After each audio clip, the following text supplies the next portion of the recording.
Good afternoon. My name is Robin Henderson. I'm Chief of Police for the Austin Police Department. Thank you for being here today.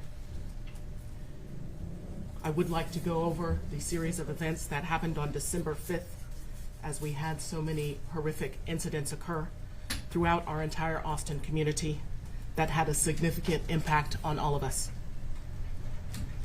Over the course of these incidents, we had 4 homicides in the Austin area, 2 in Bexar County that preceded the ones unbeknownst to us in Austin. And in those incidents in Austin, we had 2 officers injured and 1 civilian injured, while apprehending the suspect when he wrecked out at Highway 45 and 1826. The status of our APD officers: they are recovering. They have been released from the hospital. In addition to the cyclist that was struck from gunfire, he has been released from the hospital. The person involved in the crash was released on scene. I do have to thank everyone for their bravery and their diligence in all of these incidents. I would like to start by offering my condolences to the victims and the families in these incidents. I know these are tragic incidents for all, but our organization is committed to pursuing justice for each of your families. I do need to thank our officers and our various partners who have been helping us throughout these incidents. They've responded to and investigated each with swift vigilance and professionalism each time. Starting with our Austin Police Department, our aggravated assault unit, our robbery unit, our intel unit, our homicide unit, our violent crimes unit, our air operations unit,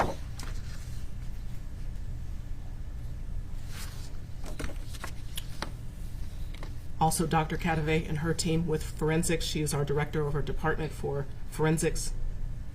Chief Sneed, Chief of Police for Austin Independent School District. Our DPS partners, Director, Deputy Luciano Vincent, I can never get that. Vincent Luciano, thank you very much, sir, appreciate that. Captain Jeremiah Richards and Sarah Maruciano, did I pronounce that correct, ma'am? With ATF. We also had other federal and state partners assisting. I might have left off a couple on that groups, and for that I apologize. However, I can assure you that we did our diligence with the large volume of calls that we had. We expanded a serious amount of resources on each of these incidents that took place on that day. Our teams will walk you through the entire timeline of each investigation for you to have a clear understanding and clear picture of how things unfolded and what we were collectively looking at the time each incident occurred. As we talk about these incidents, a few things I would like to point out is that our processes take time. It was not until the early evening that we were able to gather enough information that was of substantive value to share with the public for a safety alert.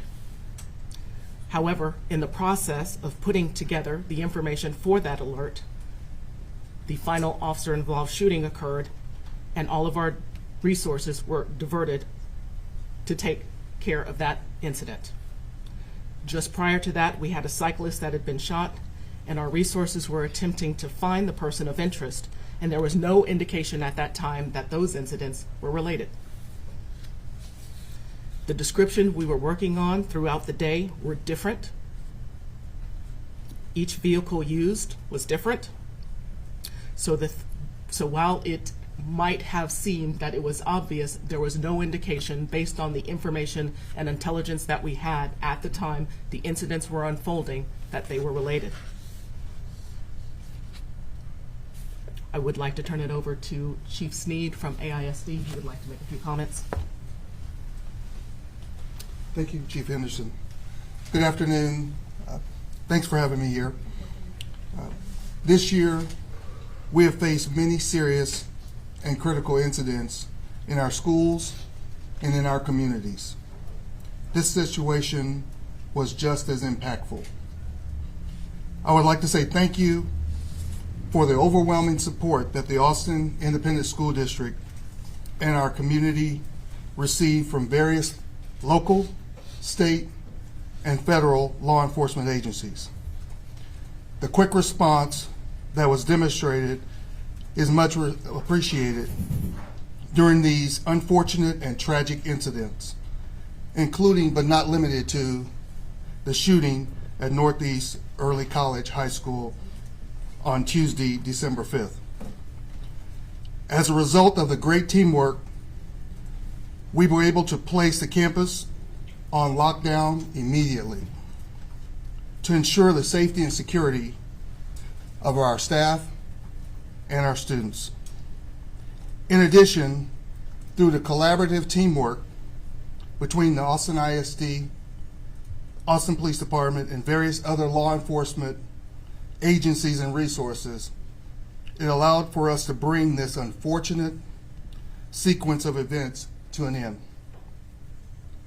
I want to thank those heroes, the police officers who make the ultimate sacrifice and place their lives in harm's way each day to protect their communities.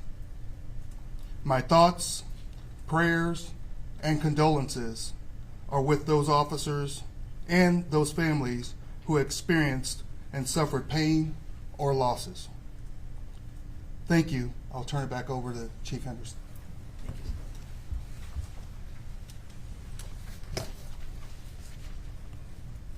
I'd like to now introduce you to everyone that will be joining me today, giving a brief out of the series of timeline and overview of the case that they are handling.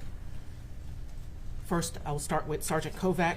He'll do an introduction of the case and lay initial findings out. Detective Solis, he will cover the Austin Independent School shooting timeline. Detective DeLuna, he will focus on the double homicide on Shadywood Lane.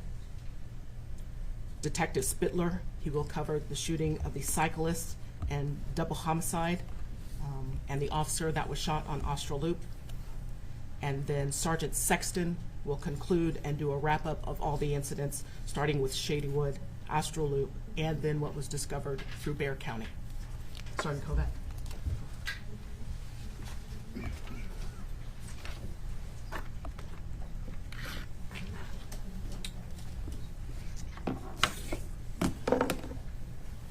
Good afternoon. My name is Sergeant Peter Kovac with the Austin Police Department's Homicide Unit.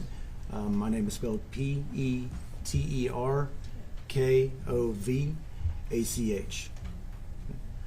So, start off the briefing. Like I said, we just want to give you all a quick overview of the incident. The incidents that transpired on December 5th, 2023.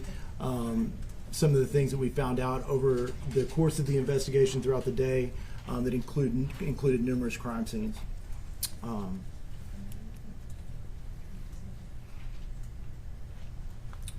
So start off on December 5th, 2023 at approximately 7:10 p.m. Shane Matthew James, a white male born March 7th, 1989, was apprehended by the Austin Police Department following a series of murders and assaults across the Austin area as well as to the Bexar County areas, covering multiple counties. And it lasted, in addition, in excess of over 8 hours.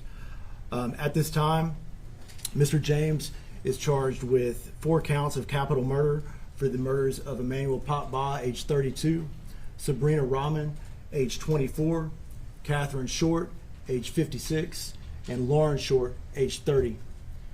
In addition to these victims of capital murder within the Austin area, there were 2 other victims that were discovered within Bexar County that he was also the suspect in, and that was the murders of Phyllis James, age 55, and Shane James, senior, age 56. In addition to these charges, Mr. James is also charged with 2 counts of first-degree felony aggravated assault on a peace officer, in addition to 1-degree felony aggravated assault for the shooting of a bicyclist in South Austin. Quick overview and background on Mr. Shane James, the suspect of this case. A look into his record shows that he was other than honorably discharged for unacceptable conduct from the U.S. Army in 2015. Prior to that, he had served approximately 3 years and achieved the rank of first lieutenant. In addition to that, the only other involvement that the Austin Police Department had with him up until December 5th was 2018 emergency detention, in which he had come to Austin to the Mosaic Church. Mosaic Church, located at 12675 Research Boulevard on March 7th. They had called in saying that Mr. James was experiencing what they thought to be suicidal ideations.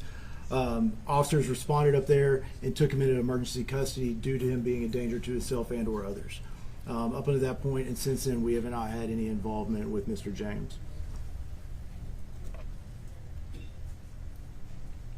Continuing along, really quick, this just shows a brief overview of the case in sequential order.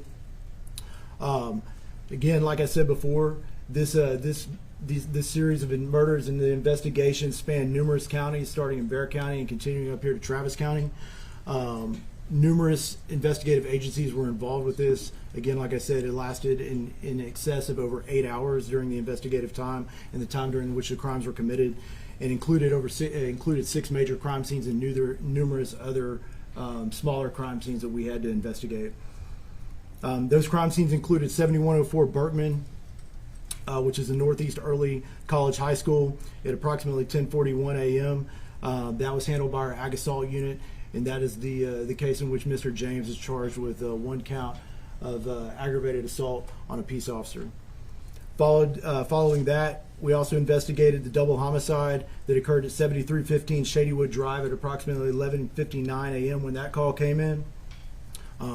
That case was investigated by the Austin Police Department's homicide unit initially, and that is in which the 2 victims were charged. He is charged with capital murder in the murders of Emmanuel Popba as well as Sabrina Rodman. Following that, the next crime scene was at 5701 Slaughter Lane that was called in at 5:47 p.m. That's going to be the aggravated assault that he is charged with in first-degree felony for the shooting of a bicyclist down there on the hike and bike trail in South Austin. The next crime scene that we investigated was at 5376 Astro Loop.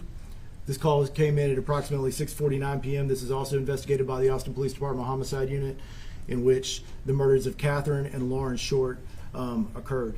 Again, those are the other 2 capital murder charges that he is facing at this time.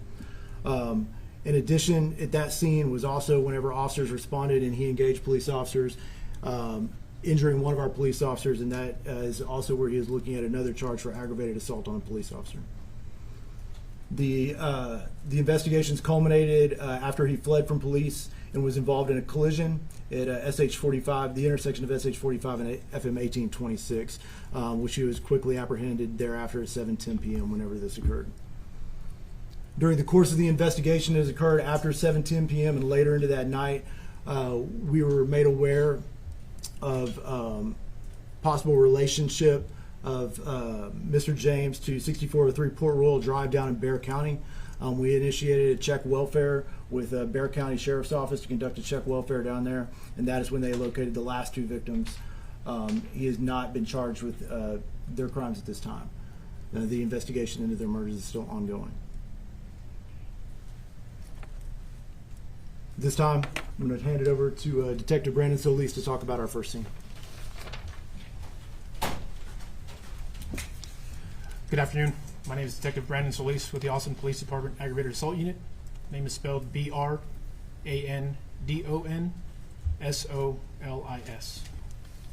As Sergeant Kovac stated, I'll be discussing the incident that occurred on the campus of Northeast Early College High School on December 5th, 2023.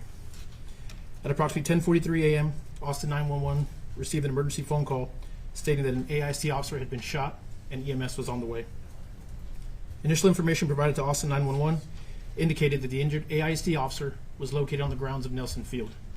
However, the information was corrected to indicate that the officer had actually self-rescued himself and was located at the EMS station located at 7200 Berkman Drive. The AISD officer in question was identified as Sergeant Val Barnes, a 28-year veteran of the Austin Independent School District Police Department. Sergeant Barnes sustained 2 gunshot wounds, 1 to each leg. Upon arriving at the EMS station, he was found to be attempting to put a tourniquet on one of his wounds. Austin EMS transported him, treated him and transported him immediately to Del Seaton Medical Center, where the wounds were determined to be non-life-threatening. At approximately 10:46 a.m., information continued to come in to Austin 911 that provided at least 3 suspect descriptions and 2 vehicle descriptions. Beyond those descriptions, the only information that could be corroborated was that the suspect fled the scene from the Northeast Early College campus, southbound through the parking lot on the Athletic Drive, and into the area of 290 and Cameron. At approximately 10:56 a.m., the Austin Police Department Aggravated Assault Unit was made aware of the incident. The Austin Police Department Aggravated Assault Unit is charged with investigating crimes against peace officers within the city limits of Austin. The Ag Assault Unit responded to the scene. As the Ag Assault Unit was responding at about 10:57 a.m., responding officers that were headed to the campus to assist located a subject at the area of U.S. Highway 290 and Cameron Road. Based on the information that was had at that point, that subject was detained. However, it was determined quite quickly that the subject was not involved and released immediately. At approximately 11:09 a.m., the Aggravated Assault Unit detectives made the scene and began coordinating with our AISD partners with regards to the investigation. At this time, there were several local, state, and federal law enforcement agencies that had already descended onto the campus and were assisting with the actual lockdown and securing of the school. Based on the on-scene investigation, the following was determined to have occurred with regard to the shooting of Sergeant Barnes. At approximately 10:38 a.m., the suspect was captured on AISD surveillance cameras entering the parking lot. Witness cell phone video that was provided to investigators later on showed that at approximately 10:40, the subject was seen running after firing the shots at Sergeant Barnes. Those shots were, based on the timestamp, was about 10:41 a.m. Sergeant Barnes was traveling eastbound through the parking lot, headed for Athletic Drive. As Sergeant Barnes made a turn to head southbound through the parking lot, he encountered the suspect, at which point the suspect was startled. The suspect immediately pulled a handgun and fired several rounds at the patrol vehicle that Sergeant Barnes was in. Based on the violence of action and the immediacy, Sergeant Barnes was unable to take action, but instead he evacuated himself from the situation and drove to the EMS station. As stated previously, the subject was last seen running southbound through the parking lot towards Athletic Drive and then towards the Cameron and 290 road, US 290 Highway and Cameron Road. The suspect was said to have run to a small gray Nissan, unknown make, which was used to flee the scene. Based on the different suspect vehicle descriptions and suspect descriptions, there wasn't any corroborating information at the time. However, several witnesses were able to be secured by AISD prior to the Ag Assault Unit's arrival. Those witnesses were able to provide a more detailed description, which was described as a white male of muscular build, bald with facial hair, 6 foot to 6'4", between the age of 30 and 40 years of age. The surveillance video provided by AISD was able to narrow down the vehicle description to a gray Nissan Versa. Also on scene, several shell casings were recovered. At that point in the investigation, there was no information or no indication of what the motive was, nor was there any indication of why the suspect was on the campus, on the Northeast Early College High School campus. From this point on, Aggravated Assault Unit detectives continued the investigation into the late hours as the rest of this developed. Once there was enough information developed throughout all these cases, there was enough to charge the suspect in this case with aggravated assault on a peace officer, a first-degree felony. At this point, I'll turn it over to Detective DeLuna to discuss the next sequence of events.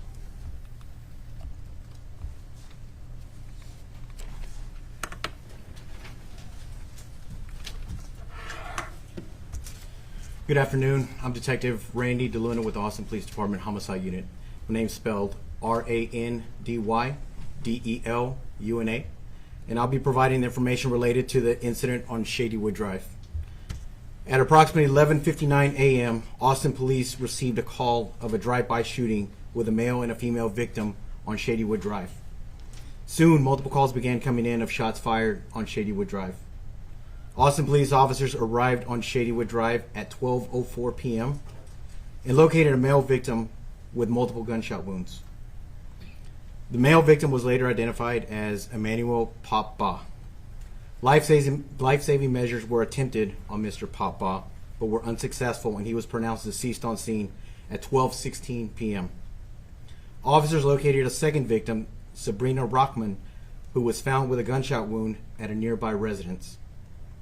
Mrs. Rockman was transported to the hospital where she succumbed to her wound and was pronounced deceased at 12:40 p.m. Austin Police homicide detectives were notified and responded to the scene to interview possible witnesses and to canvass the neighborhood for video surveillance footage. As the investigators checked the area, many residents were not at home during that time period, and the video footage that could be obtained was of poor quality. Detectives received various descriptions of the suspect, making it difficult to determine whether a person observed on video was a witness or a suspect. After several hours, detectives were able to make contact with more residents returning home for the evening and were able to find better video footage. What we learned through the initial video review, which was within minutes of arriving on scene, Mrs. Rockman left her residence pushing her infant child in a stroller, walking south on Shadywood Drive. Shortly after, Mr. Papa was observed walking out of the same residence, heading north and out of the view of the camera. Mr. Papa had been at the residence since earlier in the day to help the family move into their new home. A suspect was observed on video at that time walking north on Shadywood Drive on the opposite side of the street in the direction of where Mr. Papa was last seen walking. Mrs. Rockman was then viewed running toward the front door of a neighbor's house with the stroller. A dark SUV appeared in the video, traveling south on Shadywood Drive at a high rate of speed. The dark SUV stopped in front of the house where Ms. Rockman and her child were last seen.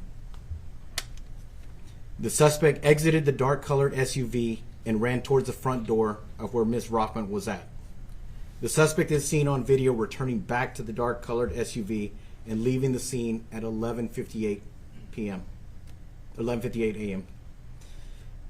The child was not injured and taken to the neighbor's house and later reunited with the father. Through the course of the investigation, a dark-colored SUV was identified that showed belonging to Mr. Papa. The subject viewed walking on the sidewalk when Mrs. Rockman left her residence appeared to match the same suspect exiting the dark-colored SUV and approaching her. I'll now turn it over to Detective Spittler.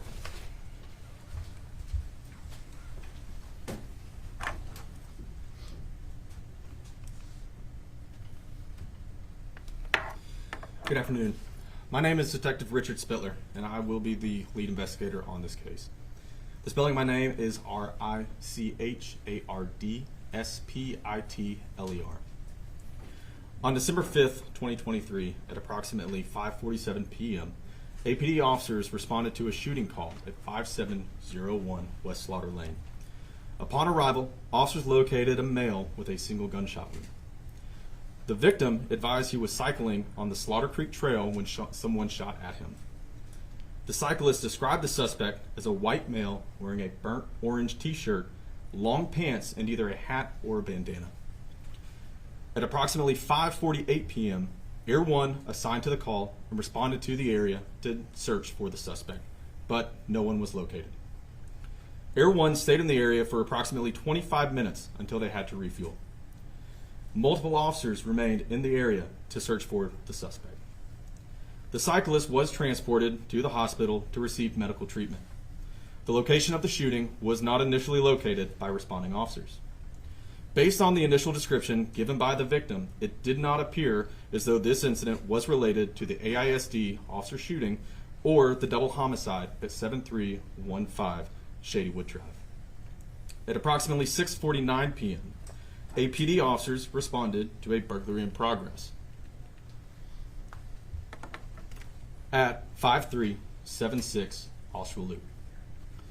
The caller advised he reviewed a motion notification received from his surveillance system and could see a male wearing a jacket kicking in the back door to his residence.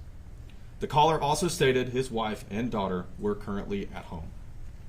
Due to officers already being in the area for the previous shooting, The first officer arrived on scene within 2 minutes of the call being received. The first officer on scene observed the suspect inside of the residence.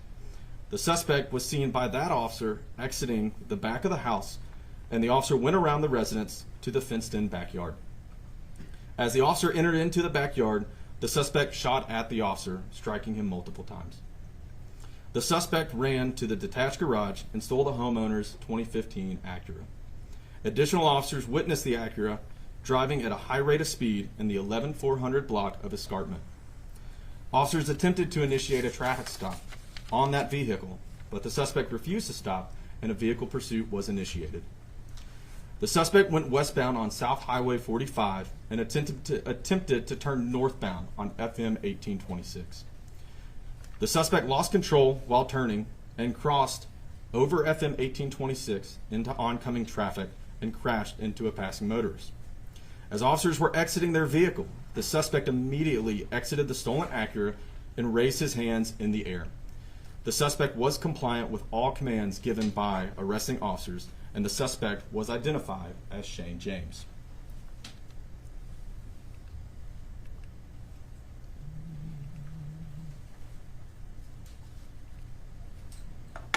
The driver of the vehicle the suspect crashed into had minor injuries and was evaluated by EMS on scene. While the pursuit was ongoing, additional officers responded to 5376 Austral Loop to search the residence. Upon entering, officers located 2 females with gunshot wounds to their person. The females were identified as Catherine and Lauren Short. Video surveillance later confirmed the same person who forced entry into the residence was the same person officers arrested after the vehicle pursuit. Shane was also positively identified as being the person observed on surveillance footage in the neighborhood on Shadywood Drive. I will now turn it over to Sergeant Sexton.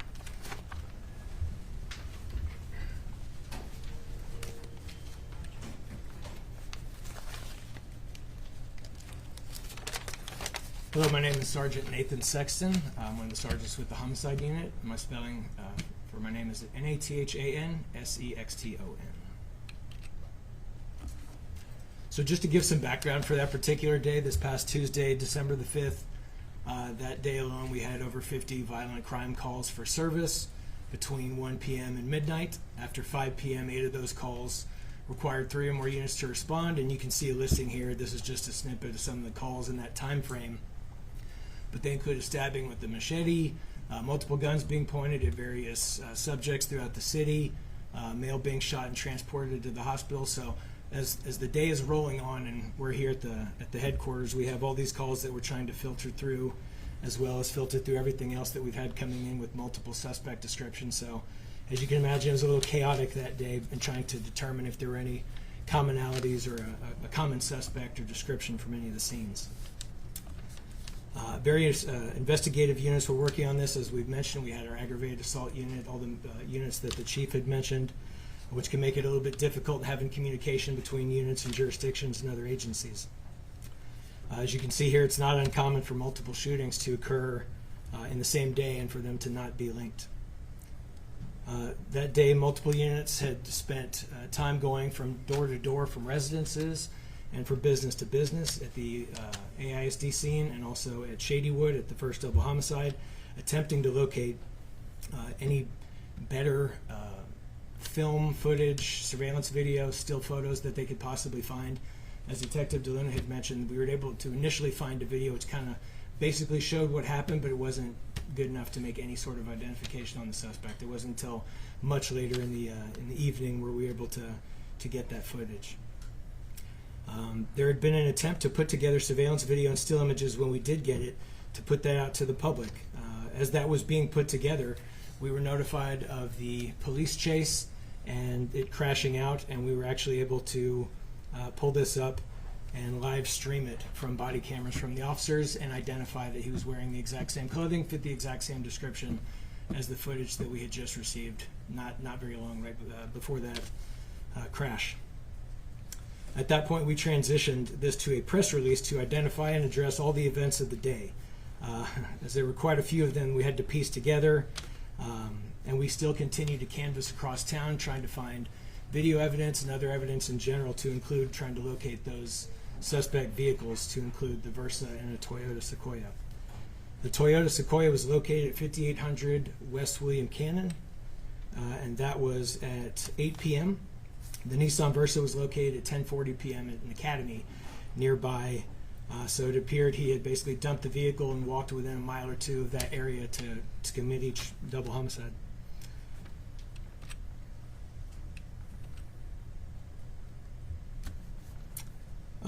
As soon as he was identified after that crash, and we were able to get a positive identification for Shane James, our intel unit led that research, trying to immediately find family of James to see if there was anyone we could do a check welfare for. Obviously, with the incidents of the day and how many violent crimes and brutal murders had been committed that day, we wanted to check on them. So we were able to contact the Bexar County Sheriff's Department. Shortly after James' identification, they were able to get in a call for service at approximately 7:43 p.m. in Bexar County. It was shortly after this that they were able to call us back to let us know they had located 2 subjects inside the residence deceased. We later on discovered the purchase of the firearm that had been used, and it was made through a private party sale back on July the 2nd, 2022.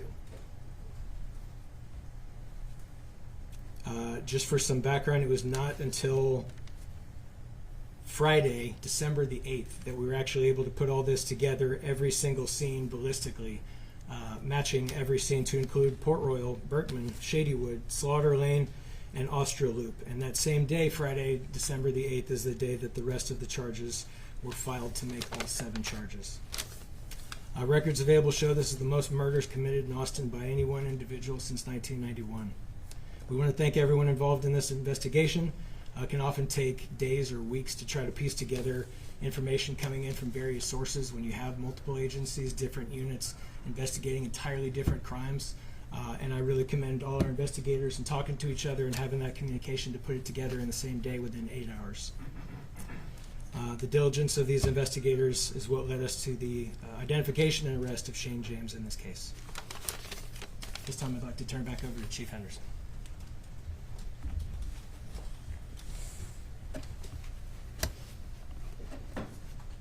I do want to thank my staff for putting that timeline together. I do know that was quite a bit of time to make sure that we could clearly outline to the public the exact series of timeline, what we knew at what time. So thank you for that. It's very important.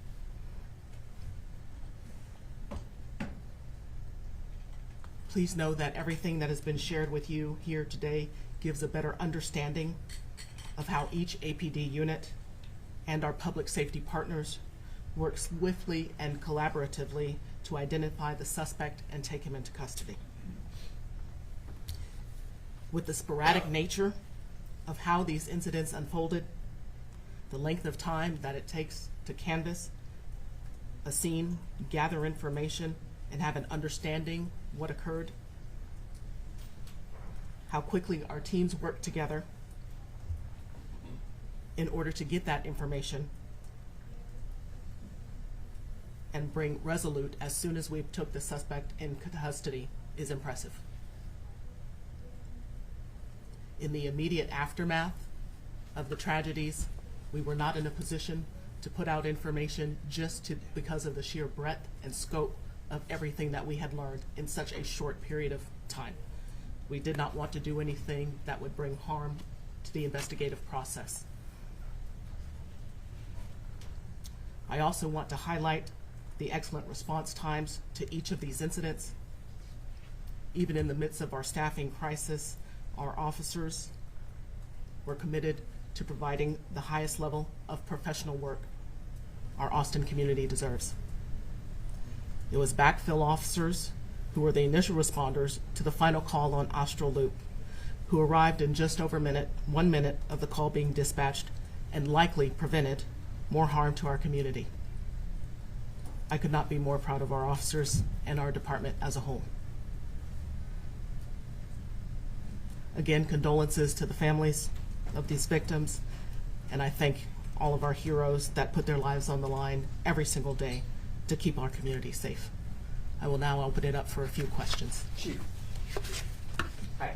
I know that you've talked before, and APD has, about why alerts weren't sent out, but there's still many members of the community, and also I know some victim families that I've spoken with that are upset that no alert was put out.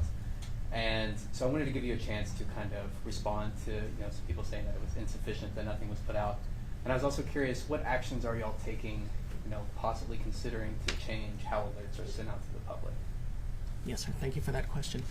Please note, as stated, as we went through the timeline, it was unclear as to a description that could be provided to the public that would be of use, if you will, just because we had varying descriptions from the initial incident. Even from the initial incidents, there were approximately three different descriptions that we were provided, and we're not in a position to communicate something to the public that would be of value.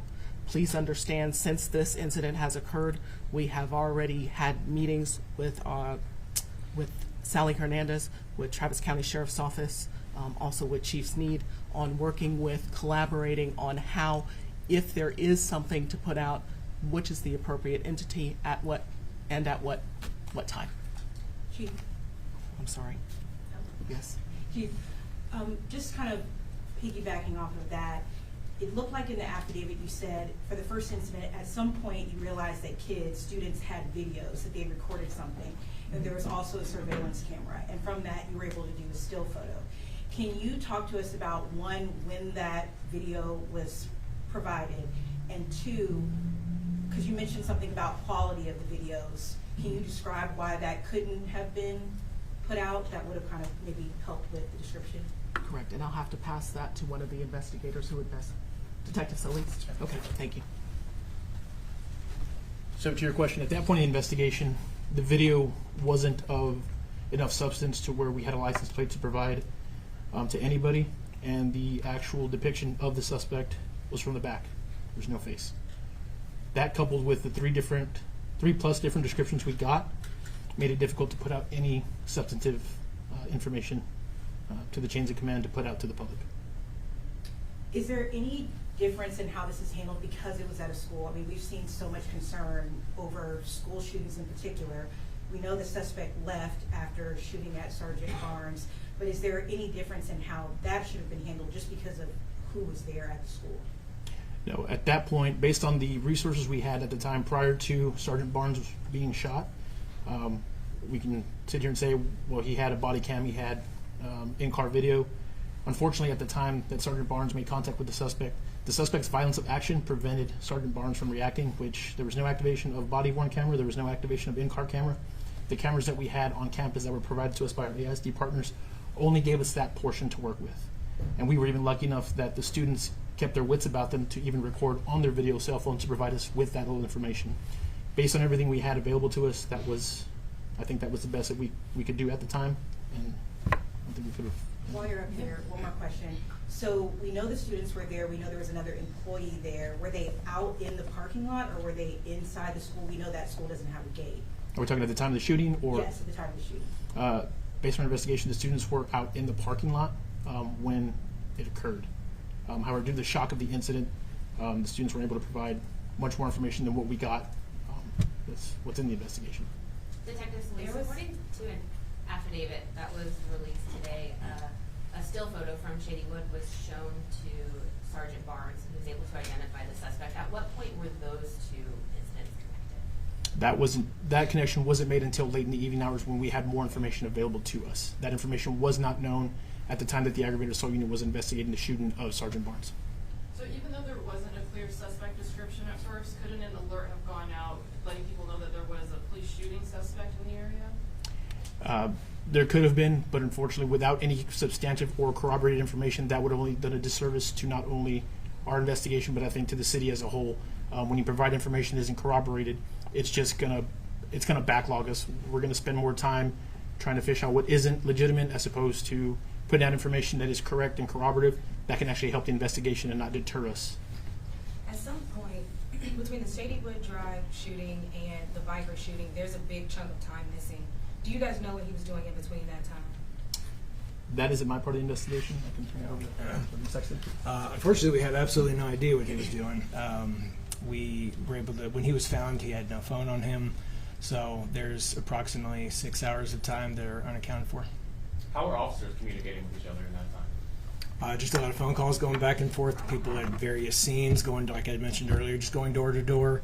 A lot of folks back here at the headquarters kind of coordinating. And like I said, there's just so many different units and agencies, but lots of phone calls being made back and forth. Did I understand correctly that the chief said you were preparing a press release in that time, and then the shooting on West Slaughter Lane diverted those resources?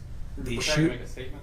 That's correct, yes. So would that be a staffing issue if there had been more people at Austin Police? Would you have been It was, no, unfortunately, that was just the timeliness of everything. By the time we were actually able to put together Sergeant Barnes' identification and get usable photo and videos to be able to put something out, it should also be noted that during the investigation, there were multiple theories that this was potentially targeted, that the first victim was targeted, and that these were not random attacks, which would have led the investigation in a different way.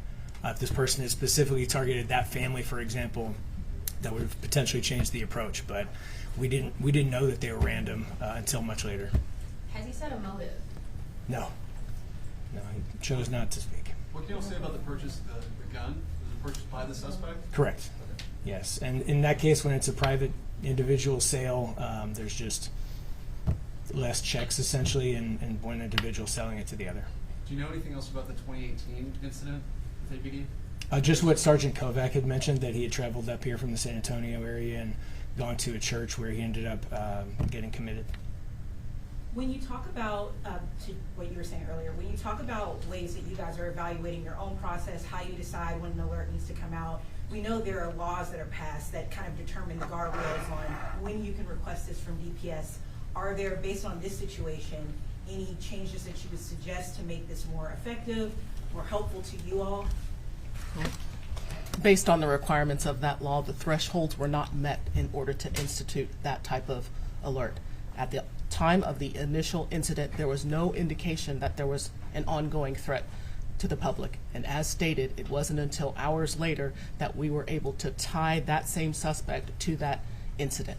Do you know what time you guys tied it together? Like roughly what time it was? That was in the evening time, Evening. on the same day. Chief, you mentioned being satisfied with police response times.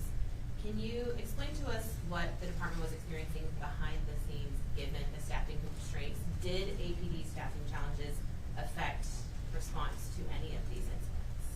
In these incidents, it does not appear so. We are still in the midst of a staffing crisis, but like I said, the professional nature of our police officers that work here, they power through, even though we are at critical staffing levels. So again, I do want to commend my officers, our backfill officers, and our detectives, and everybody that work so hard. Their dedication and vigilance is impressive. During the press conference that day, Bexar County was pretty critical of you guys, just kind of saying that you guys were being transparent. How do you feel about that? Do you have a response to that? And how is the relationship working between you two now? Yes, ma'am. Please note, at the time of the incidents that occurred in Austin, like I said, we were unaware of who the suspect was or that he even had connections to Bexar County. It was not until after the suspect was taken into custody, identified who he was, and it was with the foresight of our detectives who said we should probably do a welfare check, and it was at that time that it was discovered that there were two deceased persons in Bexar County associated with the suspect taking into custody. We'll take two more questions. When it comes to Sergeant Barnes, and I don't know if Chief Steve is the person to ask this, but when it comes to Sergeant Barnes, we know he was shot in both legs and then self-evacuated. What was the communication between him? We know he's just kind of he's a roving officer supervising. What was the communication between him and the other officers at the school who are now on lockdown and trying to figure out what was going on? I need to make sure I understand your question. Would you repeat your question? Yeah, when he took on fire and was shot in both legs and then had to self-evacuate to make sure he got medical assistance, what was his communication to the officers stationed at the school at that time? The communication that he had given came out that officer down, officer needs assistance, officer shot. That was the last communication that I recall hearing Sergeant Bonds give. There were our officers that responded to the EMS station where he self-evacuated and started administering first aid, placing tourniquets on. They had to place a second tourniquet on because it was excessive bleeding at the time. So I don't know if there was a lot of information that was being exchanged at that point in time. They were more concerned about saving his life. Is there anything you can talk to us? Obviously, you guys are dealing with new safety requirements from the state. Is there anything you can talk to us about how this situation, as you all have reflected, are y'all making any changes? Or is there anything that you fine-tuned after dealing with this situation? Well, as you know, and you pointed out, obviously we don't have prison gates up around our schools, and so it's an open campus concept. So obviously there are people, this individual just walk onto campus. We ask our officers to be vigilant on the perimeters of their campus. We use video cameras when possible to try and monitor the activities that are going on in and around the campus. So nothing specific at this particular point.